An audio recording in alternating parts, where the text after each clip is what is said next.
In this session, we're going to take a detailed look at the relationship between the copy and move commands. If you've not already done so, make sure that you change your current working directory to be the root of the MO3L09 working copy.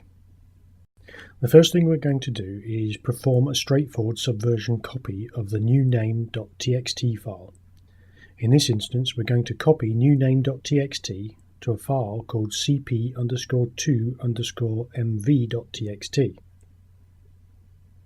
As the status command now shows, our working copy shows an add with history. Remember from our previous examples that the plus in the fourth column shows that cp to mv.txt was derived from an existing versioned item. Now let's delete the newname.txt that we've just copied using a Subversion delete command. Looking at the status of our working copy now, you'll notice that we've got two scheduled operations.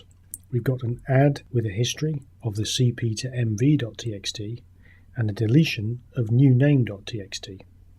If you've been following along, then this pattern should be familiar, especially since we know that the add with history was actually a copy operation based on newname.txt.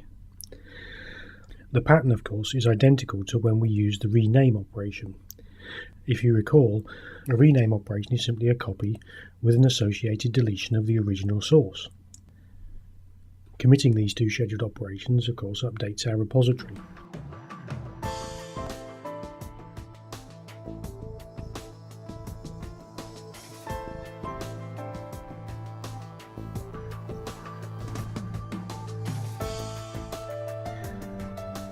We can now use the Subversion log command to look at the history of the new cp to mv.txt. And sure enough, revision 28 shows the addition of the cp to mv.txt with a history deriving it from trunc newname.txt revision 27 and an associated deletion in the same revision of newname.txt. This is indistinguishable from the rename operation that we performed earlier. In fact, because we use newname.txt for this exercise, and that was the target of our rename operation, you can actually see in revision 27 the rename operation we performed, renaming renameme.txt to newname.txt. So you can now do a direct comparison. Revision 27 is the svn rename operation, and revision 28 is our copy followed by a delete operation.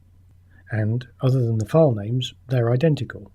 An add with history and a deletion.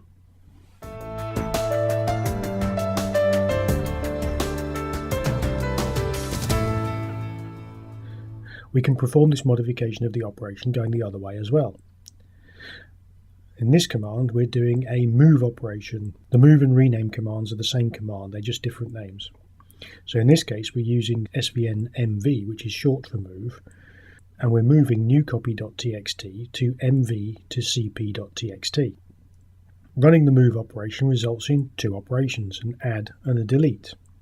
Looking at the status of our working copy following the move operation, we can see that we're deleting the source, newcopy.txt, and adding the target with a history.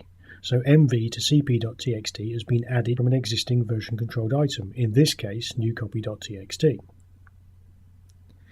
Now to turn this move, or if you prefer rename, operation into a straightforward copy operation, all we need to do is get rid of the delete operation.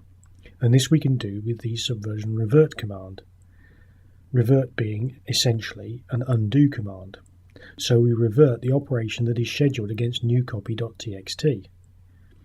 Looking at the status command, you can see that newcopy.txt is scheduled for deletion, so revert restores newcopy.txt to our working copy. Looking now at the status of our working copy, we can see only the addition with history, and this is essentially a copy operation. So we've now transformed the original move operation into a copy operation. Committing this change updates our repository.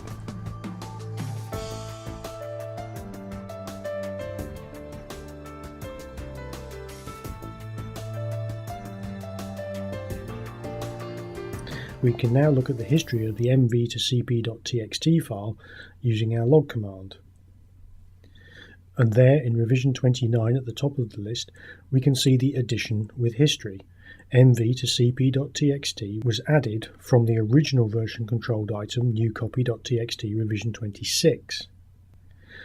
If you look at revision 23 beneath it, which was the last time that newcopy.txt was changed, you can see that it in turn was copied, and this was done with a straightforward Subversion copy. In fact, if you've been following along, you'll recall we did exactly this copy operation previously, when we copied copyme.txt to newcopy.txt.